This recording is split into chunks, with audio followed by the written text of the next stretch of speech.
PS Prashant ഇപ്പോൾ കസ്റ്റഡിയിലാണ്. ഇനി ചോദ്യം ചെയ്യലുണ്ടാകും. എവിടെയാണ് PS പ്രശാന്ത് ഇപ്പോൾ ഉള്ളത്?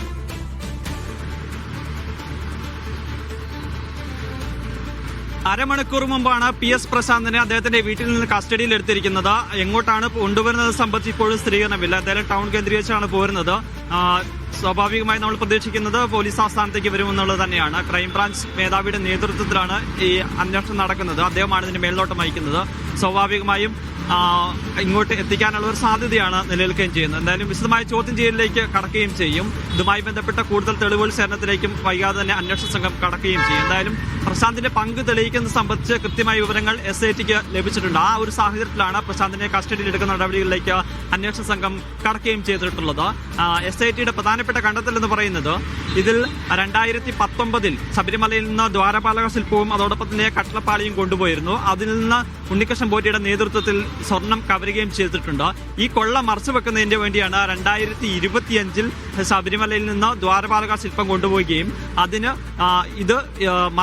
ഇതിന് കൃത്യമായിട്ടുള്ള ഒരു പങ്ക് അറിവ് പ്രശാന്തിന് ഉൾപ്പെടെ ഉണ്ടെന്ന് എന്നുള്ളതാണ് അന്വേഷണ സംഘത്തിന്റെ കണ്ടെത്തൽ. അതിന്റെ ഒരു പശ്ചാത്തലത്തിൽ കൂടിയാണ് കഴിഞ്ഞ ദിവസം ഈ കേസ് പരിഗണിക്കുന്ന സമയത്ത് അന്വേഷണ സംഘം ഇതുമായി ബന്ധപ്പെട്ട വിശദാംശങ്ങൾ കോടതിയെ അറിയിക്കുകയും ചെയ്തിരിക്കുന്നത്. ഇതിൽ കൊള്ള നടന്നിരുന്നു അല്ലെങ്കിൽ കൊള്ള മറച്ചുവെക്കാൻ വേണ്ടിയിട്ടുള്ള ഇടപെടൽ പ്രശാന്തിന്റെ ഭാഗത്ത് നടന്നിരുന്നു എന്നുള്ളതായിരുന്നു SITയുടെ കണ്ടെത്തൽ. എന്തായാലും ഒരു 8-10 ദിവസത്തിനുള്ളിൽ ഇതുമായി ബന്ധപ്പെട്ട കുറ്റപത്രം കോടതിയിൽ സമർപ്പിക്കും. അതിന് മുന്നോടിയായി തന്നെയാണ് പ്രശാന്തിനെ കസ്റ്റഡിയിലെടുത്ത് തുടർ ചോദ്യം ചെയ്യലിലേക്ക് അന്വേഷണ സംഘം കടക്കുകയും ചെയ്യുന്നത്.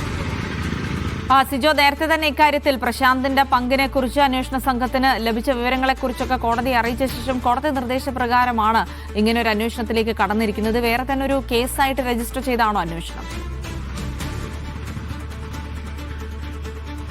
അങ്ങനെയല്ല, രണ്ടാമതൊരു FIR രജിസ്റ്റർ ചെയ്യുമെന്നാണ് പ്രതീക്ഷിച്ചിരുന്നത്. പക്ഷേ അന്വേഷണ സംഘം തീരുമാനിച്ചിരിക്കുന്നത് അങ്ങനെ അധിക കുറ്റപത്രം നൽകുക എന്നുള്ളതാണ്. രണ്ടാമതൊരു FIR രജിസ്റ്റർ ചെയ്യാൻ പോയാൽ ആദ്യം മുതൽ ഇതിന്റെ തുടർ നടപടികളിലേക്ക് പോകേണ്ടി വരും. അതോടൊപ്പം തന്നെ അതിന് കൂടുതൽ സമയമെടുക്കുകയും ചെയ്യും. അതിനാലാണ് കോടതിയിൽ കുറ്റപത്രം സമർപ്പിക്കുന്ന സമയത്ത് അധിക കുറ്റപത്രം എന്ന നിലയിൽ ഇത് നൽകുക എന്നുള്ള ഒരു കാര്യം ഉദ്ദേശിച്ചിരിക്കുന്നത്. അതായത് അത് ഒരു 10 ദിവസത്തിനുള്ളിൽ നൽകും എന്നുള്ളതാണ്. ഇതുമായി ബന്ധപ്പെട്ട ഏകദേശം പരിശോധനകൾ പൂർത്തിയാക്കുകയും ചെയ്തിട്ടുണ്ട്. ജംഷഡ്പൂരിലെ ലബോറട്ടറിയിൽ നിന്ന് ഉൾപ്പെടെ ഈ സ്വർണം കൊണ്ടുപോയതിന്റെ രാസപരിശോധന ലഭിക്കുന്നുണ്ട്. അപ്പോൾ എത്രത്തോളം സ്വർണം നഷ്ടമായിട്ടുണ്ടെന്ന് സംബന്ധിച്ച് ഒരു സ്ഥിരീകരണം വന്നിട്ടുണ്ട്. അത്തരമായ ശക്തമായ തെളിവുകൾ ഉള്ള സാഹചര്യത്തിൽ വൈകാതെ തന്നെ കുറ്റപത്രം സമർപ്പിക്കുന്ന നടപടികളിലേക്ക് അന്വേഷണ സംഘം കടക്കുകയും ചെയ്യും.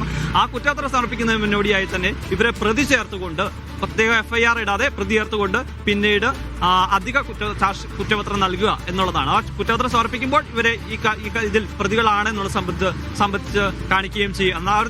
ആ ഒരു കാര്യത്തിലേക്കാണ് SIT കടക്കുകയും ചെയ്യുന്നത്. ഏതായാലും ഈ അന്വേഷണം ഇനിയും വൈകാൻ പാടില്ല എന്ന നിലപാടാണ് ഹൈക്കോടതിക്കുള്ളത്. അതുകൊണ്ടാണ് ഹൈക്കോടതി വളരെ വേഗത്തിൽ തന്നെ ഇത് അന്വേഷണം പൂർത്തിയാക്കണം എന്നുള്ള SITയോട് ആവശ്യപ്പെടുകയും ചെയ്തത്.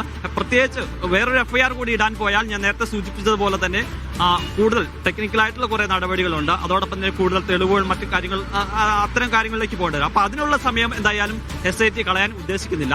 അഡീഷണൽ ചാർജ് ഷീറ്റ് സമർപ്പിച്ച് ഇവരെ പ്രതികളാക്കിക്കൊണ്ടുള്ള ചാർജ് ഷീറ്റ് സമർപ്പിക്കുക എന്നുള്ളതാണ് ഇവർ ഉദ്ദേശിക്കുകയും ചെയ്തിരിക്കുന്നത്. എന്തായാലും പ്രശാന്തിന്റെ പങ്ക് സ്ഥിരീകരിക്കുന്ന കൂടുതൽ വിവരങ്ങൾ അന്വേഷണ സംഘത്തിന് ലഭിക്കുകയും ചെയ്തിട്ടുണ്ട്. ഏറ്റവും പ്രധാനപ്പെട്ട കാര്യം ഈ കസ്റ്റഡി അല്ലെങ്കിൽ അറസ്റ്റ് പ്രശാന്ത് പ്രതീക്ഷിച്ചിരുന്നു എന്നുള്ളതാണ്. അതുകൊണ്ടാണ് ഇന്ന് രാവിലെ ഒരു 6 മണിയോടെ തന്നെ പ്രശാന്ത് ഒരു ഫേസ്ബുക്ക് പോസ്റ്റ് ഇടുന്നത്. ഇതിൽ തനിക്ക് ഏത് നിമിഷവും തന്റെ അറസ്റ്റ് ഉണ്ടാകാം എന്നുള്ളതാണ് പ്രശാന്ത് പറഞ്ഞു തുടങ്ങുന്നത്.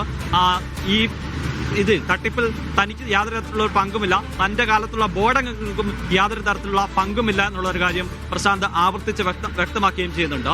2019 ശബരിമലയിൽ നിന്ന് ദ്വാരപാലക ശില്പം കൊണ്ടുപോയി അതിനുശേഷം അതിൽ ചെമ്പ് തെളിയുന്ന സാഹചര്യം ഉണ്ടായിരുന്നു, സ്വർണം മോശമാകുന്ന സാഹചര്യമായിരുന്നു. അത് അറ്റകുറ്റപ്പണിക്കായി കൊണ്ടുപോകുന്നതിന് തീരുമാനമെടുത്തത് അതിനു മുമ്പത്തെ തനിക്ക് മുമ്പുള്ള ദേവസ്വം ബോർഡ് അംഗങ്ങൾ തന്നെയാണ്.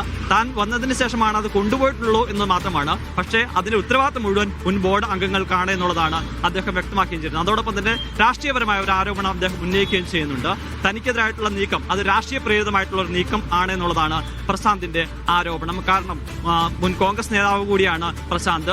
കോൺഗ്രസ് വിട്ട് CPM-ലെത്തിയ ഒരു പ്രധാനപ്പെട്ട ഒരു നേതാവാണ്. അപ്പോൾ സർക്കാർ മാറി, LDF സർക്കാർ മാറി, UDF സർക്കാർ അധികാരത്തിലെത്തിയപ്പോൾ SITക്ക് മേൽ സർക്കാർ സമ്മർദ്ദം ചെലുത്തി തന്നെ കൂടി പ്രതിയാക്കാനുള്ള നീക്കങ്ങൾ സർക്കാരിന്റെ ഭാഗത്തുനിന്നുണ്ടായി എന്നുള്ളതാണ് പ്രശാന്ത് ആരോപിക്കുകയും ചെയ്തത്. എന്തായാലും കൃത്യമായ തെളിവുകൾ പ്രശാന്തിന്റെ ഇടപെടൽ സംബന്ധിച്ച് SITക്ക് ലഭിച്ചിട്ടുണ്ട് എന്നുള്ളതാണ് നമുക്ക് ലഭിക്കുന്ന വിവരം. അതിന്റെ അടിസ്ഥാനത്തിലാണ് രാവിലെ തന്നെ പ്രശാന്തിനെ കസ്റ്റഡിയിലെടുക്കുകയും മറ്റു നടപടികളിലേക്ക് കടക്കുകയും ചെയ്തിട്ടുള്ളത്. ശരി സിജോ, എന്തായാലും കൃത്യമായ തെളിവുകളുണ്ട് SITക്ക് മുന്നിൽ. 2019 ക്രമക്കേട് മറച്ചുവെക്കാൻ 2025 ഈ സ്വർണ്ണപ്പാളികൾ കൊണ്ടുപോയ സമയത്ത് പ്രശാന്തിന്റെ ഭരണസമിതിയിൽ നിന്ന് അതിന് കൃത്യമായൊരു ശ്രമം ഉണ്ടായി എന്നുള്ള കണ്ടെത്തലാണ് SIT നടത്തിയിരിക്കുന്നത്. അതിനെതിരെയാണ് രാഷ്ട്രീയ ആരോപണങ്ങൾ വരെ ഇപ്പോൾ PS പ്രശാന്ത് ഉന്നയിക്കുന്നത്. എന്തായാലും കസ്റ്റഡിയിലായിരിക്കുന്നു. അറസ്റ്റ് കൂടെ രേഖപ്പെടുത്താനുള്ള സാധ്യത. അന്വേഷണം PS പ്രശാന്തിൽ മാത്രം ഒതുങ്ങുമോ അതോ ഭരണസമിതി അംഗങ്ങളിലേക്ക് കൂടി എത്തുമോ എന്നുള്ളതൊക്കെയാണ് വരും മണിക്കൂറുകളിൽ കണ്ടറിയേണ്ടത്.